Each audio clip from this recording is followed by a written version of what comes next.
Hello, this is Empowered Ease, the podcast where we challenge the patriarchy by inspiring women to take ownership of their health and to listen to their bodies and do health their way.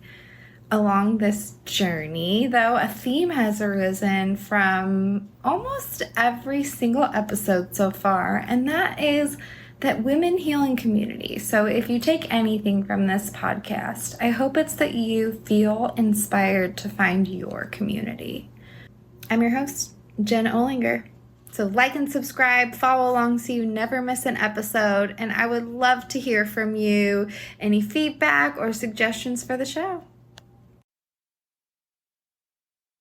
Hello, and welcome to another episode of Empowered Ease, where we celebrate inspiring women who are making a significant impact in the lives of others. Today, I'm thrilled to announce Mandy Ryle as our next guest. She's an extraordinary individual who is transforming how we approach and manage persistent pain. Mandy's innovative and holistic program is a lifeline for individuals, particularly women in midlife grappling with chronic pain. Her approach is a harmonious blend of nervous system re-education, mindset cultivation, nutrition coaching, and exercise. Mandy's expertise doesn't just stem from her comprehensive understanding of pain neuroscience and her professional credentials as a yoga teacher and strength and conditioning coach, but it's also deeply personal.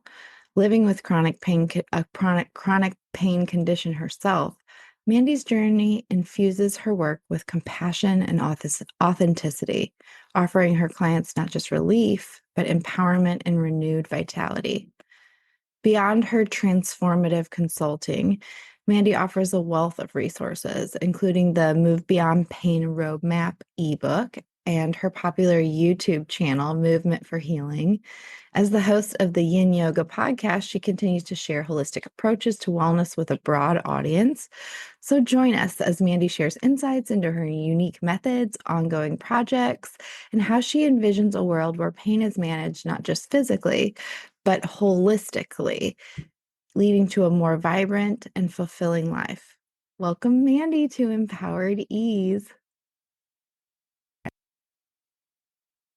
Hello, and welcome back to Empowered Ease. Our guest today is Mandy Ryle. Hello, Mandy. Welcome. I'm so happy you're here. Thank you for having me, Jen. I'm happy to be here. Thanks for coming. So you are kind of specializing in chronic pain. Before we get into that, why don't you tell us a little bit about yourself and kind of your journey that got you to this point? Well, I would say my journey started with yoga, which Mm. started with me being a single mom of a 1 and 3-year-old in my late 20s. And at the time, I was a professional musician, but I was really interested in some of the ways that yoga practices could help my students because I was a voice teacher. And so I really got into yoga, which was great because when my kids were napping, I would put on a video and it just kind of saved me. It helped me with my anxiety. It helped me to feel empowered. Um, so I got into yoga actually more than I was into music. I ended up doing a teacher training, started teaching. In 2010, I opened a studio. And it was rough. It's hard. Owning a yoga studio is really hard. I was in like a pretty horrible relationship at that point and raising 2 little kids and developed a chronic pain issue around 2015. Which was pretty life changing, as I'm sure anyone will tell you who has had a chronic pain issue. And you tell yourself that you're not going to let it keep you down. You're not going to let it change you or shrink you. But despite all of your best efforts, that's exactly what it does. So spent many, many thousands of dollars, hours on all kinds of different strategies and treatments for this chronic pain issue, and it just got worse and worse and worse. In 2020, I ended up doing an advanced teacher training with a teacher called Jules Mitchell. And she is really heavily into the biomechanics of yoga, but also pain science. And so that was really my first introduction to pain science. It was like finding my soulmate, right? It's this combination of neuroscience, understanding biopsychosocial factors contributing to pain, understanding the holistic nature of pain, and therefore how yoga and other lifestyle factors can contribute to feeling better, which I employed and had a pretty haphazard approach for quite some time. Eventually ended up doing a pain science mentorship with my mentor who's in Canada, Neil Pearson. And that was really when I developed the strategies that I needed to get relief. And I can happily say that even though I am someone who still has a chronic pain issue, anyone who has chronic pain will always have chronic pain. Has not shrunk my life. I live pretty freely. I live without fear. Yes, I experience pain intermittently. I have flares just like anybody who's had a pain issue. But I can honestly say that I've overcome my pain issue. And so, combined with what I learned in my mentorship and my education and my own experience, I now help people to employ those exact same practices in a customized way so that they can feel better too. Because there's a lot you can do. Oh, that's beautiful. That's beautiful. Okay, so I have some questions that maybe you could just like break down a little bit for us. So, this is maybe my first time really hearing about like pain science, which makes me really excited, and I Oh, love all cool. what you and what it involves, all the things I love. But can you explain, or maybe just break that down a little bit for those of us that are maybe a little bit newer? Like, what are some of the factors involved in like what are some of the biosocial factors involved in pain? And what yeah, explain that a little bit more for Yeah, people who may be new to that idea, or maybe what some of the neuroscience, or yeah, sure. I'd love you're the to. expert. Yeah. Yeah. So, I mean, obviously, it's a huge topic, but let me see if Yeah. I can give just kind of a primer so you have a sense of what pain neuroscience education is. So, we acknowledge, at least, maybe in the last 40 or 50 years, that at least in the scientific community, not in the medical community, certainly, and definitely not in the general public, that the pain experience is a result of biopsychosocial factors. Most people still think that the reason that they experience pain is because they have some sort of tissue damage. Hmm. And when I say things like, actually, your pain has less to do with tissue damage than you think, that tissue damage and pain are only very loosely correlated, people think that's crazy, right? If I have a disordered joint, if I have osteoarthritis in my knee, then I'm going to have pain, Is it right? the inflammation? Is that what the pain So is? that is still a biological factor, right? Okay. Inflammation is still biological, but we have other factors too. So, like, I am 48 years old. Um, if I look at like statistics, which look at asymptomatic people in my age range between 40 and 50, what we'll see is that about 40 to 50% of us, I always use this age range because it's such a nice, neat number. 40, 50 to 50% of us actually have osteoarthritic changes in our knee joints. I will remind you that these are asymptomatic people. These are people who do not have knee pain or any kind of functional deficits in their knees. But when we scan them, when we give them an MRI, we find that 40 to 50% of them have these changes. So I'll come back to what I said before, which is that tissue damage and pain are only loosely correlated. What are the factors that would lead to one person having pain as a result of these joint changes and one person being totally unencumbered? Those would have to be psychosocial factors, right? Yeah. Following me so far? Yeah, yeah, yeah. I'm loving this, Yeah, by the way. I'm yeah. learning, and you're very good at explaining this and breaking it down. So thank That's you. what I do all day, every day. I Yeah. love it. Explain this stuff. Right. But it's hard to accept because all of us Yeah. grew up, right, with this. We have a very mechanistic view That really challenges the narrative that everyone has believed probably forever. So, forever. yeah. forever. I mean, the current paradigm and understanding of the human body was actually developed around the same time as the Industrial Revolution, believe it or not. So at the Hmm. same time as we were starting to, medicine was starting to become actual medicine as we know it, we were also developing systems and tools for mechanizing industry, right? For building cars and doing all sorts of crazy things, right? So Hmm. these two ideas sort of grew up in tandem, this mechanistic view of the body. I remember when I was in elementary school, we had like it was a page in a book, or maybe it was on the overhead projector that they used to use way back then, right? Maybe they still use them.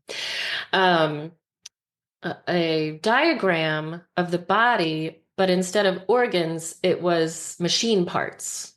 And it was explained to us that, okay, so your body is like an engine. It's like, Hmm.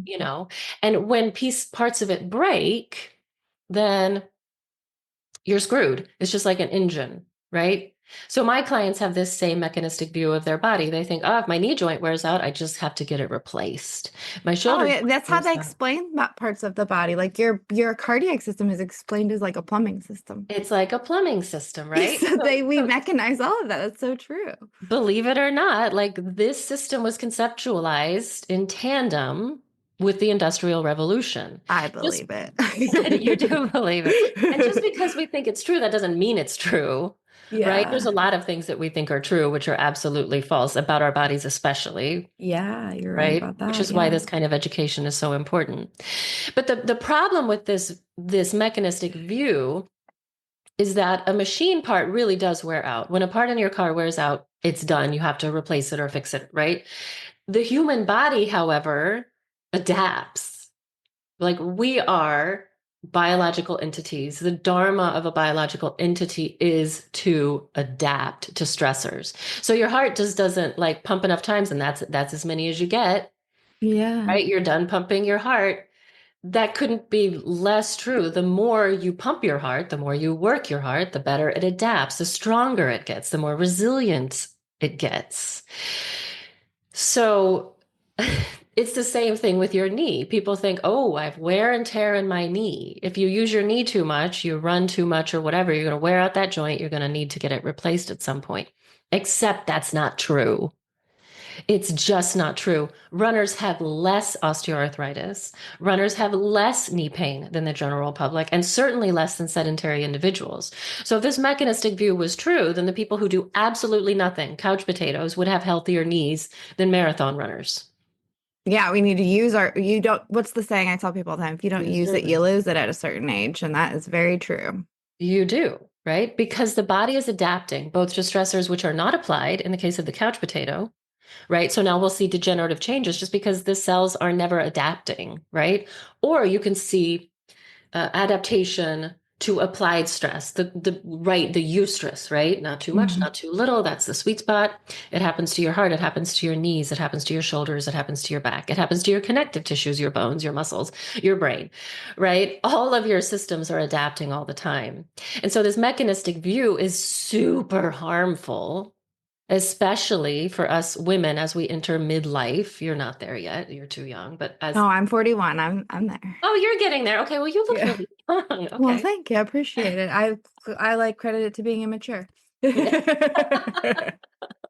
Maybe Just I should kidding. try a little bit more of that. Just kidding. So, but we think, oh, well, the reason I'm in pain is because my joints are wearing out. I'm just getting older. This is not true. We don't just start to experience pain because we're getting older. We start to experience pain due to a lot of other biopsychosocial factors, including probably not being active enough. And I would love Mhm. to talk about, especially, those factors for women in midlife, because that is predominantly the population that I serve. But I want to Mhm. give you a chance to kind of like break that up if you need to. I know I just talked a bunch for a while. No, I loved it. I thought it was so great. And I think now where I kind of want to go with this, because like that was beautifully broken down, is kind of what some of those factors can be, or that you see quite often. Because, I can tell you as you're talking about this, I'm thinking about a few different things. I'm thinking about one, sometimes the way, like as a critical care nurse, the way pain is relieved is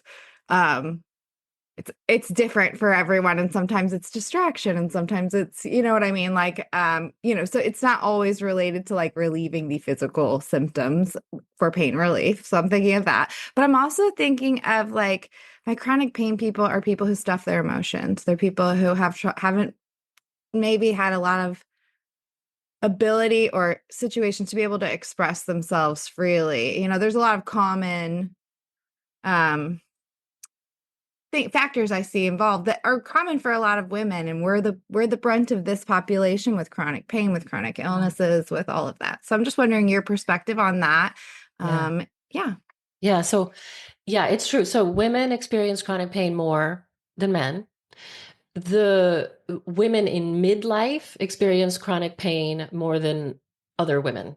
So women Is in that different now? ages. Sorry to interrupt. I want to add one part is any of this related to our like hormone changes in this This stage of is life too? there is a component of the hormone changes. So estrogen is a pain modulator. Estrogen works with the other neurochemicals, which can either turn down or amplify pain. So estrogen is known to have a little bit of a turning down capacity in our system.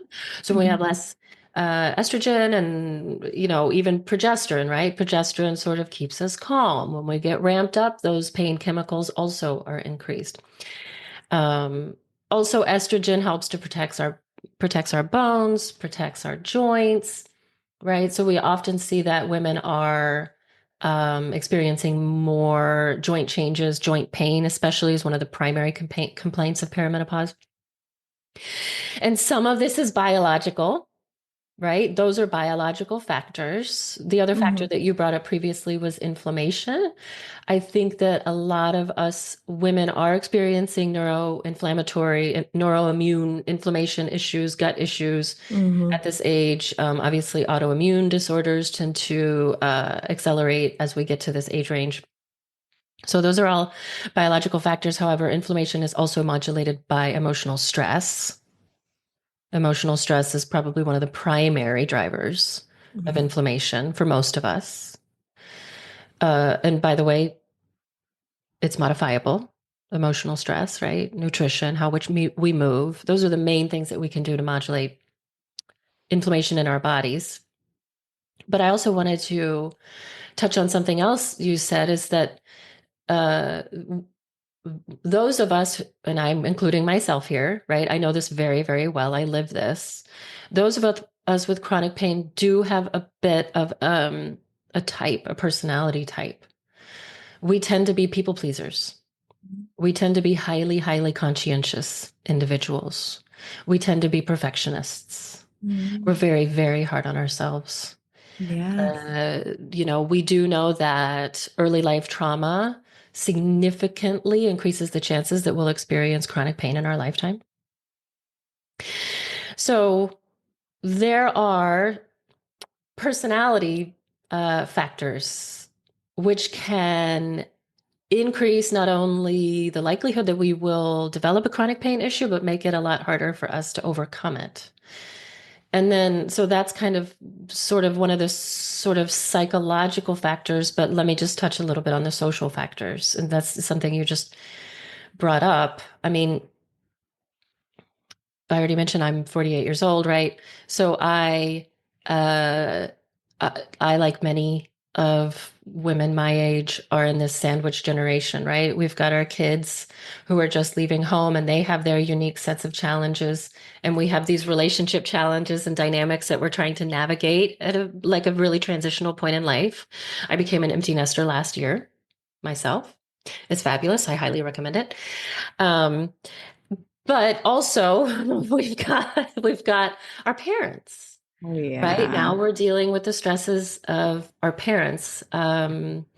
So that causes a significant amount of stress that we can't really do a lot about. Most of us, at this age range, are in relationships, especially heterosexual, only heterosexual women are in relationships with men who were raised in the 80s. I just rolled my eyes so hard it hurt. Or previous generations, like they were even more disadvantaged, right? So Uh-huh. like we're feeling sort of like overloaded in the home, We're feeling like our voice is often being silenced, right? Because a lot of these relationships, I know, especially I am currently going through a divorce, right? Like we don't have a voice, right? And so then this just continues to exacerbate this feeling that we are powerless. Oh, And and it's cultural too, with like the whole just the patriarchy in general. It's kind of ingrained in our culture from for a very, very long time to take women's voice away too. to take our voice away. And then, like, you're only being a good woman if you are subjugating your needs in favor of everyone else in your life. And how does this show up for my clients? I mean, it shows up in that, oh, I can't exercise. I have to take the kids to practice. Or, my husband is always traveling, so I can't do this because I have the kids or I have my parents or whatever. So I can't exercise. I'm inactive. Inactivity is highly correlated with the development of chronic pain, as well as increased inflammation, as well as poor outcomes in aging, right? So it's no wonder that we're experiencing all of these like a tsunami. And this is just when it comes to not moving enough. What about diet? I don't have time to take care of my diet. I can't go to the grocery store, meal prep, or XYZ.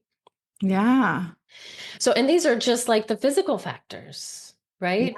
Yeah. And I feel like our needs are changing a little bit dietary at this point in our age too, that we're probably lacking in as well, just from the understudied of what this does to our bodies. Like this perimenopause stage hasn't been studied very well. And we're finding a lot of things going on that can help, so it's kind of crazy. I love this though, because I think there's so many more women with this stuff than we even know about. Because of that, we push our stuff under the rug. We're people pleaser. Well, and especially for people that are, because I think a lot of women have a touch of this and it's a spectrum. And then I love how you're saying there's like a personality type to it, because as you're describing some of those traits, I'm envisioning my clients I'm like, oh, you know what? Yeah, she would fit in that mold a little bit, thinking about that. So I think I just can't imagine how empowering this is for some women to hear, that like, hey, so if a woman is listening to this and she's like, okay, you're hitting that. That's me.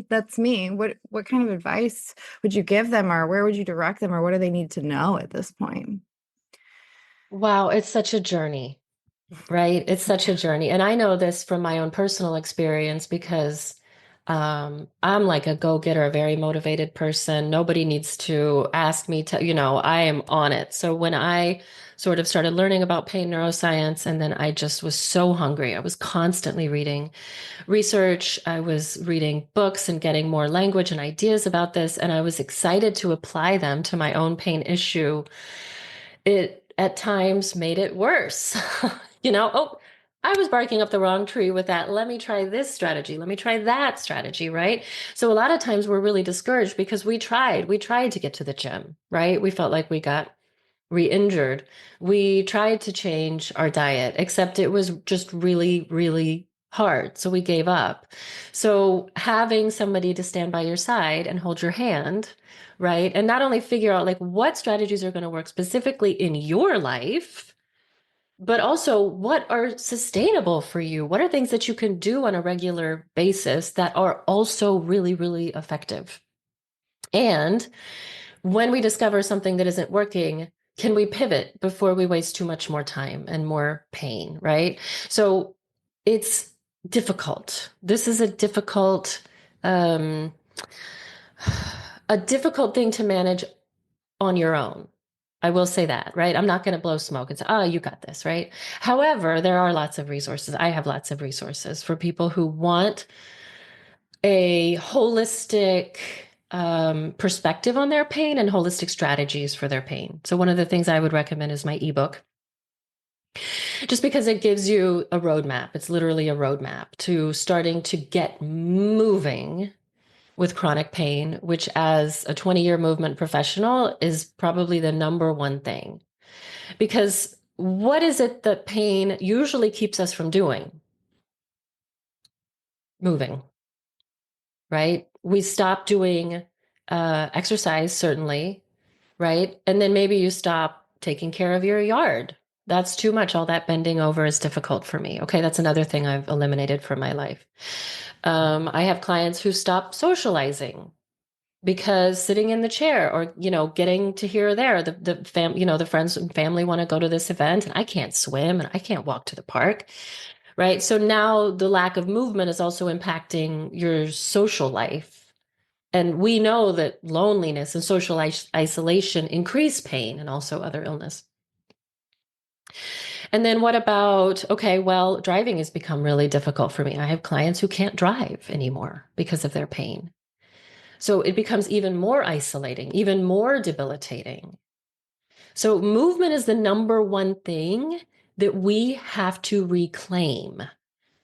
Without the ability to move, we're missing out on all of these other important things that can actually turn down your pain, even in the presence of tissue damage. Even in the presence of tissue damage. So that roadmap to moving beyond pain, I think is a really, really great resource. I think also having a supportive community of peers can be really helpful, especially for us women. I know that a lot of us are really feeling marginalized and misunderstood at this stage in our lives. It's very bewildering, a lot of the changes that we're experiencing. So having peers that you can look to for advice, but also just support or even sometimes commiseration can be really, really helpful. So, yeah, a coach, movement, a community, nutrition is really important. Developing personal resources, all of it. That's why it's holistic. It's all the things. That's what I would say. Powerful, powerful stuff. So as you were talking, I was wondering so I love the movement piece, but how do you, so one thing I'm hearing a lot too from a lot of other people that come on, and, I think is really important for women of our ages to allow ourselves to rest when our bodies are telling us to rest too. So I'm wondering well, I think the rest is also essential to keep moving sometimes. So I'm just wondering, how you help women find balance or, maybe, yeah, with the rest versus the movement at this age, like allowing ourselves time, because I feel like part of that, like people pleasing and being like a really good self motivator, is sometimes that's, you almost can wear yourself out at Yeah. times too, trying to, and then not, maybe they're not physical things, you know what I mean, we're wearing ourselves out in other ways, trying to get it all done and make everybody happy. So how do you find that balance? That is really hard because uh, pushing through pain is probably the number one strategy for my clients, just pushing through. But we know that when we're consistently ignoring our pain and pushing through it, it tends to get worse. It doesn't get better, right? So for a lot of my clients, they actually need to engage in some sort of programming with some sort of Hmm. fitness, right? Or strength or movement. I do somatics a lot with people, which is a beautiful Hmm. way of moving that is really restful, which Hmm. encourages us to start to listen to our bodies. So for me, the first step for almost every client is interoceptive awareness, is starting to develop that internal sense of, number one, what am I feeling? What am I Hmm. experiencing? Instead of ignoring it, because that's what we do. We ignore our feelings. Having feelings is a huge liability for a woman. We, Right. we can't put up with Yeah, don't be nearly all this stuff, difficult and bring that stuff up. Jeez. right? It's better not to have feelings. It's so much easier for everyone. Right. Yeah. Right. So for most people, it's learning that to actually pay attention to your body again. And the best way for me to do that is through somatic education, learning how it moves to feel your shoulder joint in this range of motion, and then learning how do I feel about how it feels. I Right. love that. I love that because it's so somatics is so like nervous system calming as well, which is I think a big vital piece of this is most of our nervous systems are in like this over overly stimulated state a Stimulated. lot. So, Absolutely. Yeah. So, I mean, there's no one prescription for when to rest. What we have to do first is get in touch with how we're actually feeling so that we can make an informed decision about yeah. it.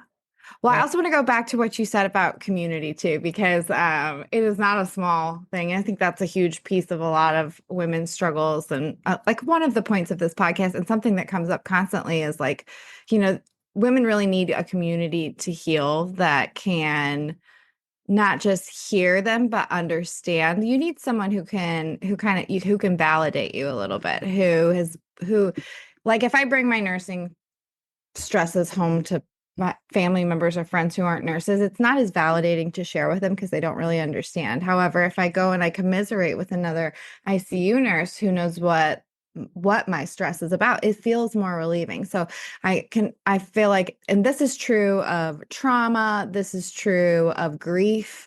These are very powerful times that we really need other people who have gone through something similar enough to understand. We need to hear them tell their stories. We need to be in a safe place with them to be able to tell our own. And it's powerful on so many levels, because I think that experience allows us to see other women fighting through things, that allows us to see other women letting themselves rest. And in hearing those stories, we validate those things for ourselves, that maybe Yeah. as people pleasers, as perfectionists, we're just pushing that under the rug a little bit. Oh, that's fine. That's not really me. And then when you hear another person say it, you're like, oh, maybe that is affecting me.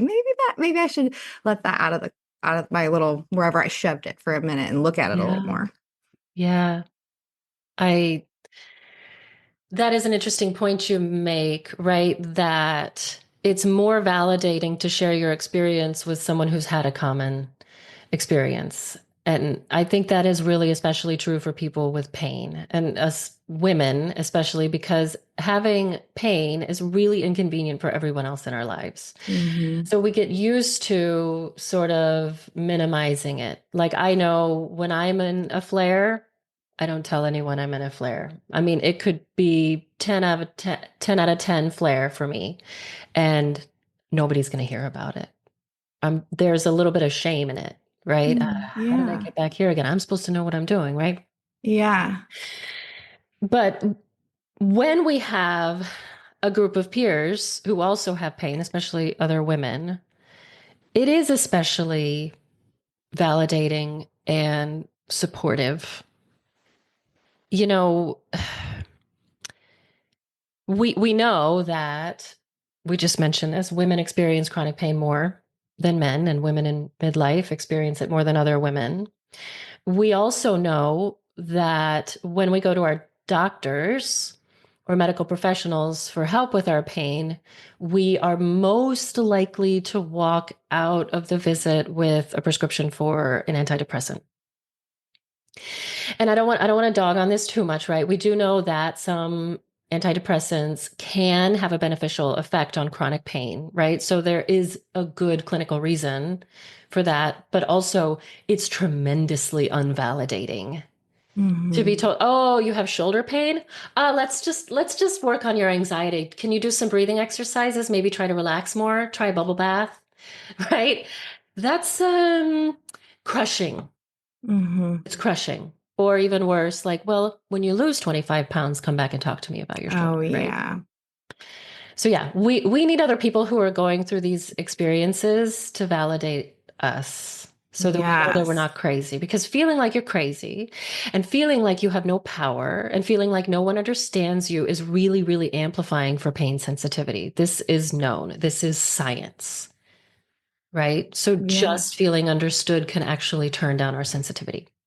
Oh, I love that. That's such a key thing. And I knock on the medical system a lot because I'm in it, but I'll say one thing I think that is lacking is the education about preventing or like really healing things. We do really just treat symptoms. And I feel like that's getting worse and worse. But then when we talk about something like this that maybe isn't that well studied, or maybe is like a new, I don't know, I wouldn't even say it's new. It's just not really been accepted by the modern medical system. And it's starting to we're starting to, in our culture, really accept this.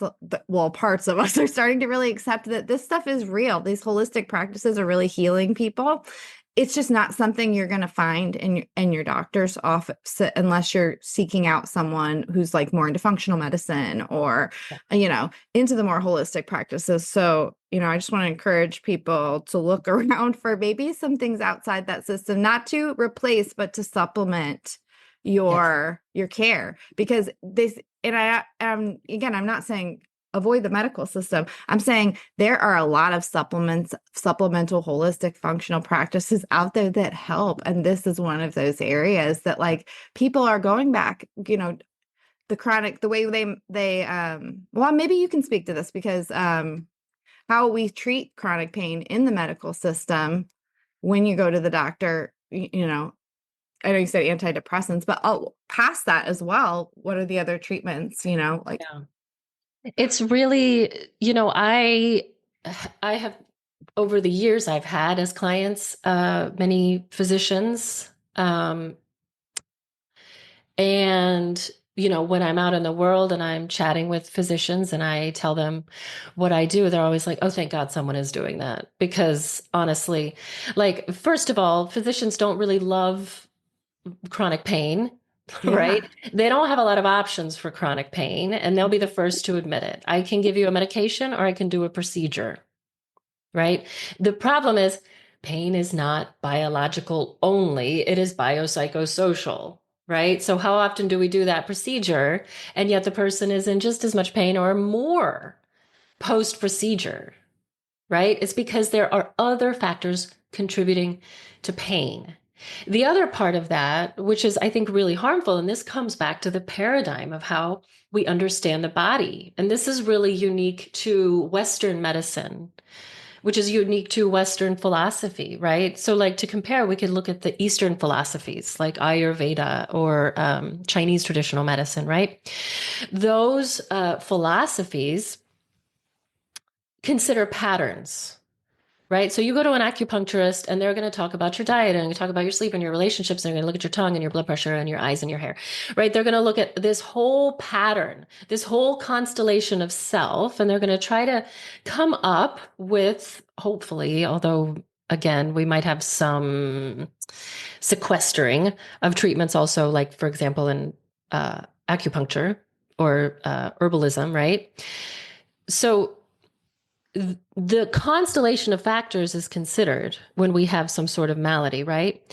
In Western philosophy, and i.e., Western medicine, we look for an origin,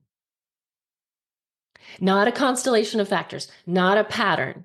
We need to find that one thing, that one joint, that one muscle, that one cell, that one XYZ that's causing all of this. Mm-hmm. We need an origin, right? And this is unique to Western philosophy, right? And it has a lot to do also with our Judeo-Christian philosophy as well, the origin, right? We got this one guy. So the problem with looking for an origin is that we miss 99% of what's going on in the Yeah. self. So I always tell my clients, pain doesn't happen in a body part, it happens in a unified self, which means that we can tug on this string or this string or this string or this string. Any string we pull on is going to make an impact on your pain. We just need to find the ones that are going to sustainably work in your life. Mm-hmm. Yeah, that holistic patient-centered approach is where it's at. It's where it's at for a lot of things, unless acute conditions. But for the most part, anything preventative, any of that, it's all about like this big picture, like what all the factors in your life, lifestyle, Yes. genetics, all of it. Yeah. So I love Yeah. that because that's Yeah. where it's at, where the real healing's at. And it's not that we can't do these things in tandem with medicine, right? I mean, most of my clients are also seeing a physician. Maybe they're also seeing a physical therapist. Maybe they're doing different kinds of treatments or getting regular checkups with their surgeon for their pain issues, right? These things are not mutually exclusive. They can Hmm. work together, right? Um, But sometimes they don't need them more as much medical when they start working. I mean, I have to my clients, I have zero opinion on what they're doing with their doctor because that's not my role. I will say Yeah. that most of them find over time that they need to spend less time at the chiropractor and they need to do less, tests and stuff with their doctor because they're feeling better. Hmm. Yeah, I love that. That's so powerful. Well, man, I have really appreciated this. I feel like you are very, very articulate at communicating these ideas, and I appreciate it. I feel like my listeners will appreciate it too. Um, so what if someone is listening to this and they're like, man, I want to talk to you, I want to work with Mandy. Where would you send them first? So yeah, I know you'll have a link for the ebook. Yeah, I'm gonna, all of Mandy's links will be in the show notes. There's a bunch, so. Yeah, you'll have a link for the ebook.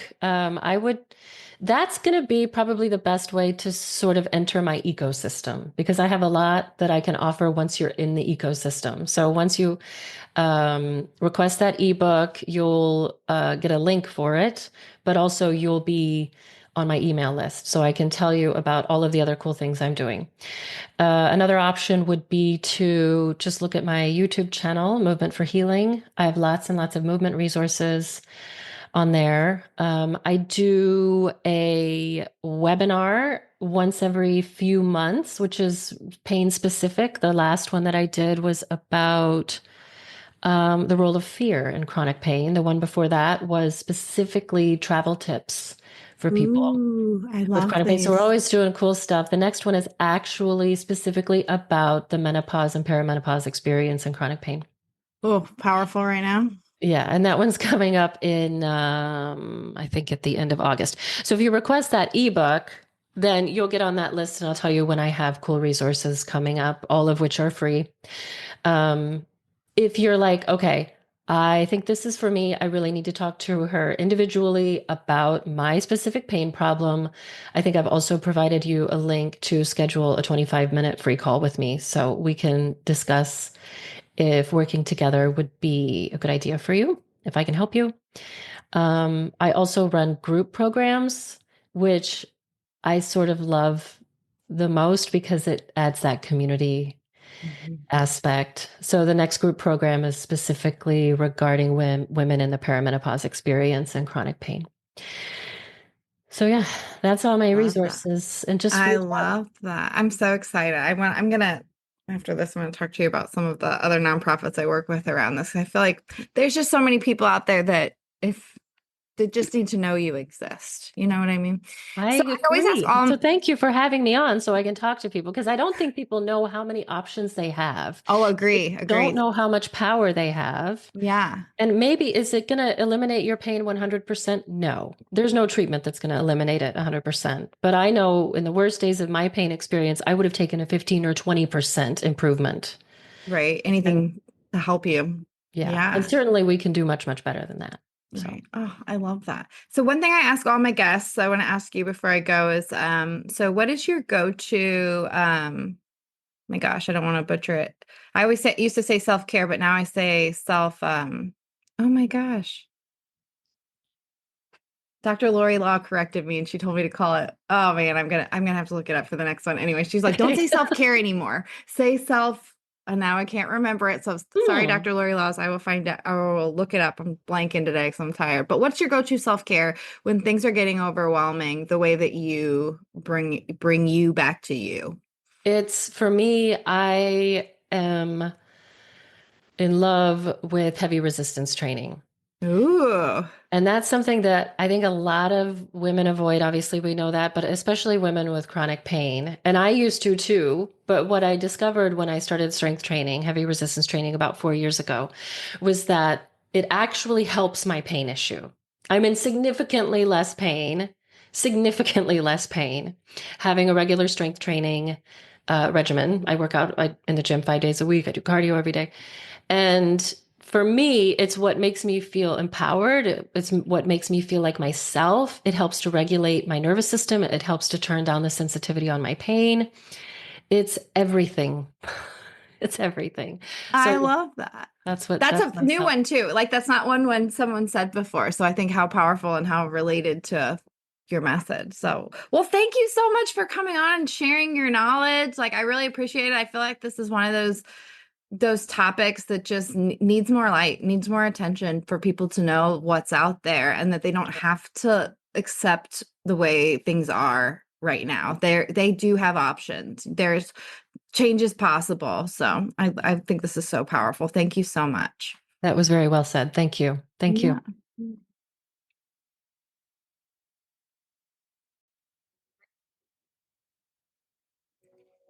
Welcome to Empowered Ease, the podcast where we challenge the patriarchy by inspiring women to take ownership of their health, mind, body, and soul.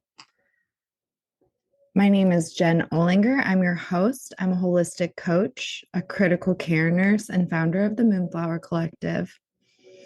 Each episode, you'll hear from incredible women, healers, health practitioners, coaches, nurses, and pioneers making a difference. Together, we'll delve into their personal stories, the inspiration behind their work, and how women heal and thrive in community. Discover how by uniting our strengths and sharing our journeys, we transform not only ourselves, but the future of health and wellness. So tune in, be inspired, and empower yourself alongside our vibrant community of women. This is Empowered Ease. Let's embark on this journey of communal healing together.